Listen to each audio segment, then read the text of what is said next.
ቤተሰብ ይኸው አሳይ እደጊ አሜን አሜን አሜን አሜን ማሚ ያዝ እስቲ ቡና ቁርስ እሺ ቤተሰብ እንዴት ናችሁ ይሄው እንግዲህ ቡናችንም ደርሷል መቼ ሙዚቃ ያው በተለይ ለአንድ ሀገር እጅግ በጣም አስፈላጊና ከፍተኛ ቁም ነገርም ለሀገር ስለ ሀገር የሚዘፈንበት ህዝቡ የሚቀሰቀስበት ስለ ሀገር በቃ ስለ አንድነትም ስለ ብዙ ነገሮች የሚሰራበት ሁሉም ዓለም የሚጠቀምበት የአንድ ሀገር አምባሳደር ማለት ነው አይደል ሙዚቃ ስለ ሙዚቃ ያወራን ቡናችንን እየተጣን ቆይታ እናደርጋለን አይደል ሙዚቃና ቡና እኮ አይለያዩ አይደል አዎ ብዙ ጊዜ ካፍቴሪያዎች ሰው ሙዚቃ ማዳመጥ ሲፈልግ የሚሄድባቸው በዓለም አቀፍ ደረጃ ካፌዎች አሉ እንትን ካፌ እንትን ሙዚቃ ሰምቼ እንትን ካፌ እንትን ሙዚቃ ፓሪስ ሄጄ ኤፍል ታወር ስር ቡና ጠጥቼ የሰማሁት ሙዚቃ ይላል ኢትዮጵያም እንትን ሀገር ሄጄ የሰማሁት ሙዚቃ እንላለንና በተለይ በጣዋት ቡና እየተጠጣ የምትሰማቸው ሙዚቃዎች አይደል ከካይምሮ ጋር ይሳፋሉ እኛ ጋር ደግሞ ያው ቡና በጣም ስለምንወድ ለቡና ራሱ ኢኮኖሚ ዋልታ ሚል ድሮ ልጅ በትምህርት ቤት ስደድ መነሻችን አልነበር ኢኮኖሚ ዋልታ ቡና ቡና እኔ ደግሞ ብዙ ታሪክ ያለኝ ስለ ቡና ምክንያቱም የኢትዮጵያ ሬዲዮ ጧጧት አስፈጻሚ ሲሆን የቡና ዝርዝር ነበር የበበቃ የሚሊሙ ሙዚቃ ነው ለብዙ አመታት ከዛ ቡና ደግሞ አንደር ሄዳል ኢኮኖሚ ዋልታ ቡና ቡና የገቢ ምንጫችን ቡና ሲል እኔ ገባና የይርጋለም የጨፌ የምናምን ያለው ቡናውን ዋጋ በኩንታል በመናምን የውጪ ልውውጡን እና ቆረኝታችን የቡና ቀላል አይደለምና የሙዚቃው ራሱ ቡና እየተዘመረለት ነበርና ቅድም ስናወራ ያው ሙዚቃ ድንበር ተሻጋሪ ነው ብለን የለ አሁን ብዙ ጊዜ አርቲስቶች አንድ ሙዚቃ ይዘው በአለም ላይ እንደዚህ ይዘው ሲሄዱ የሙዚቃ ዝግጅታቸውን ወይ ሙዚቃቸውን ብቻ ሳይሆን የሀገርን ውበት ባህሉን ስልጣኔውን ነው አንድ ላይ የሚያስተዋውቁት እንጂ እንትኑ ሙዚቃቸውን ብቻ ስነ ጥበቡን ብቻም አይደለም እኔ በጣም የሚገርመኝ ታውቃለህ ታሪክ ዘጋቢነቱ በጣም ይገርመኛል የሙዚቃ ዝም ብለሽ ስታዩ በቃ ያንድን ሀገር ታሪክ ሰንቆ በሁሉም ነገር ቀሪው ትውልድ የሚያስተላልፍ ዝም ብለሽ ስታዩ ሙዚቃ ህያው መዝገብ ነው ማለት ይችላል አሁን በፈታኝ ጊዜ የተዘፈኑ ለአንድ ሀገር በፈታኝ ችግር ሲገጥም የሚዘፈኑ ሙዚቃዎች አሉ አይደለ እነሱኮ በቃ ዝም ብለሽ ስታዩት በቃ የሀገርህን ታሪክ እንዳለ የኋላውን ታሪክ ዛሬ ላይ ቆመ እንድታይ ሙዚቃ ያግዛል ለምሳሌ ኃይለኛ ራብ በነበረ ጊዜ ነጥላውን እያለቀሱ ዋይ ሲሉ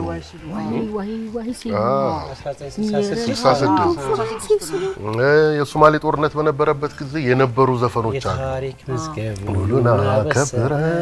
የግና ተድማጥንቱ መዘከረ we are the world አለ እና በየዘመናቱ ያሳያልም ደግሞ ለሆነ ነገር ያስተባብራልም ያነሳሳልም አሁን የባለፈው ብቻ ሳይሆን አሁንም የሚነሱ ሀገራዊ ጉዳዮች ሲኖሩ ህዝቡን ለማስተባበር አንዱ መሳሪያ ኮሱ ነው አይደለም አንዱ መሳሪያ ብቻ አይደለም አለ ነገሩ ዋናው መሳሪያ ተወቃው ትልቅ መሳሪያ ነው እንትን እኮ ነው የታሪክ ህያው መዝገብ ነው በቃ በፈለከው በደስታው በሐዘኑ በጀግንነቱ ሙዚቃ ውስጥ ታገኘዋለህ ሙዚቃ ለስሜት በጣም ቅርብ ነው በጣም አይደለ ለስሌት አይደለም ለኢንተሌክት ሳይሆን ለስሜት ነው በጣም ቅርብ የሆነው ስለዚህ አንዳንድ ጊዜ ሙዚቃ የሆነ ነገሮች ምናምን ከተባለ በኋላ ለሆነ ነገር ሰው ለማነሳሳትም ይጠቅማል ትልቁ ነገር ምንድነው በዚህ ውስጥ ፓወሩን ነው የምታየው ሙዚቃ ለሀገር እድገት ሀገራዊ ለሆነ ጉዳይ በጣም ልትጠቀምበት የምትችል ፓወሩንና ከሰው ልጅ ጋር ከተፈጥሮ ጋር ምን አይነት ቁርኝት እንዳለው ሙዚቃ ያው ከሀገር ጋር እንዴት እንደሚገናኝ ለምሳሌ እኛ አድዋንም ስናሸንፍ ሆነ ማይጨውም ስንሄድ ሆነ ካራማራም ስንዘምት ሆነ ባረግናቸው የማንኛውም የሀገርን ድንበርና የሀገርን ወሰን የማስከበር ሂደት ውስጥ የሙዚቃ ሚና ከፍተኛ ነው እዛው ግንባር ላይ እየተፎከረ እየተሸለለ ፈረንጆቹ የጦር ትርኢት እያሳዩ ነው እየተዋጉ ነው ብለው እኮ ነው የጻፉት ያድዋ ግራ ይገባል ሲሉ ማለት ነው ሙዚቃውን ከዛ ግን ከዛ ደግሞ ይሄ ልማታዊ ዴቨሎፕመንታችን ላይ ራሱ ለምሳሌ ህዳሴው ግድብ ላይ የተሰሩ ሙዚቃዎች እናውቃቸው የለ ኦሎምፒክ ማራቶን ስናሸንፍ ከአበበ ቢቂላ አሸንፎ መጣ አበበ ቢቂላ የሚል ከዛ አሸንፈን ይሄ ስሜትን ከፍ የሚያደርጉት አንበሳ ቀነኒሳ የሚል ሁሉም ዘፈኖችን ስለ ኃይሌም ስለ ሁሉም ወቅቱን በደንብ አድርጎ አገራችንን ከተፈጠረባት ደስታና ሐዘኗና መነሻዋ ከፍታዋ ጋር አብሮ ስፍት የሚሉ ሙዚቃዎች በጣም ከዛ አሁን ለሰው ልጆች ሰላም የጋሽ ማሙድ ሙዚቃ የጥላሁን ኢትዮጵያ ከፍ የሚያረጉ ኢትዮጵያዊነታችንን የሚገልጹ ልክ አሁን አዋሽ የሚል የአልቢራን ዘፈን ስትሰማ እኔ አዋሽ ሁሉ ጊዜ አዋሽን ሳልፍ እዛ ጋር ቁጭ ብሎ ጊታር እየመታ ይመስለኛል አካባቢውን ስፍት ያርጎል አንድ አብተው የሚባል ዘፋኝ ድሮ ትምህርት ቤት ስንሄድ ያኔኮ በቃ አይምሮችን ከአገር ከወንዝ ከተራራ ከሸንተረሩ ጋር በቃ የሚታውቀው በጣም እኮ ሙዚቃው እኮ ፓወሩ እኮ ነው ለጥቅም ካደረግነው ፓወሩ ከፍ ያለ ነው አንዳንድ እንዳይሸወድም ያው እንትን እኮ ያልሻዝ መሪ ቤት ሄደሽ የኔማ ምናምን ስትባይ እኮ ሸልማለ ስንት ያደርጋል ታዲያ እሱ ጥሩ ነው ያሎን ሹንም ደግሞ አይ ምንም ያሎን ከሆነ አይደለም የኔማ ከተባልክ የኔማ ነው ስለዚህ እኮ ነው ያኔ አድዋ ላይ ራሱ እነ አዝማሪት ጻድቄ ለድሉጂ ከፍተኛ አስተዋጽኦ አድርገው ነበር ጣሊያኖችን በጣም ረብሿቸው የነበረው የኢትዮጵያውያን ይሄ የፉከራው የቀረርተው የአዝማሪዎች ሚና ነበርና ተመልሰው ሲመጡ መጀመሪያ ያጠፉት አዝማሪዎችን ነበር ምን ያህል ሙዚቃ ኃይል እንዳለው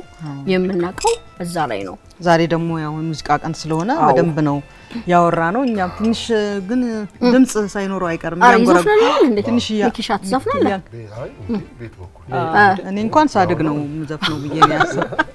እንግዲህ ጥሩ ጊዜ አሳልፈናል አይደለ ቡናችንን እየጠጣን እናመሰግናለን እናቴ ስለ ሀገርም ስለ ሙዚቃም ተጫውተናል ቤተሰቦቻችን እንግዲህ ዛሬው የሙዚቃ ቀን ስለሆነ በየቤታችሁ እንደምትወያዩበት ተስፋ እናደርጋለን